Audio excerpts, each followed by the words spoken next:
আসসালামু আলাইকুম এভরিওয়ান, সবাই কেমন আছেন? আলহামদুলিল্লাহ আমরাও ভালো আছি।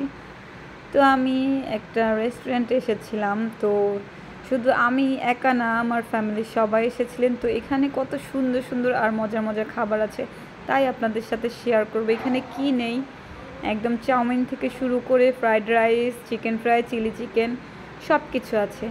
তারপরে আছে মুরগির মাংস, খাসির মাংস, গরুর মাংস, সব কিছু আছে।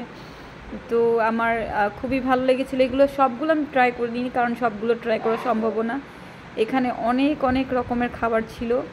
তো আমি এখান থেকে কিছু কিছু খাবার নিয়েছিলাম। চিকেন ফ্রাইটা খেয়েছিলাম, তারপরে একটু অন্থন নিয়েছিলাম। তো স্যুপও ট্রাই করেছিলাম। আর এখানে দেখেন বিভিন্ন রকমের সালাদ ছিল। আমি শুধু ক্যাসোনাট সালাদটা ট্রাই করেছিলাম। তো আর একটু শসাও নিয়েছিলাম সাথে। অনেক রকমের সালাদের আইটেম ছিল। তারপরে একটু ব্রকলি ফ্রাইটাও নিয়েছিলাম আমি। এখানে আরও ছিল কাঁকড়া পাশে। তারপর এগুলো সবই সালাদের আইটেম। দেখেন বিভিন্ন রকমের সালাদ এখানে। তো প্রচুর ছিল সালাদের আইটেমগুলো, আমার কিন্তু খুবই ভালো লাগছিল দেখতে। তারপরে এখানে ছিল চিকেনের বিভিন্ন কারি। তারপরে ছিল। আজকে এই পর্যন্ত, আল্লাহ হাফেজ।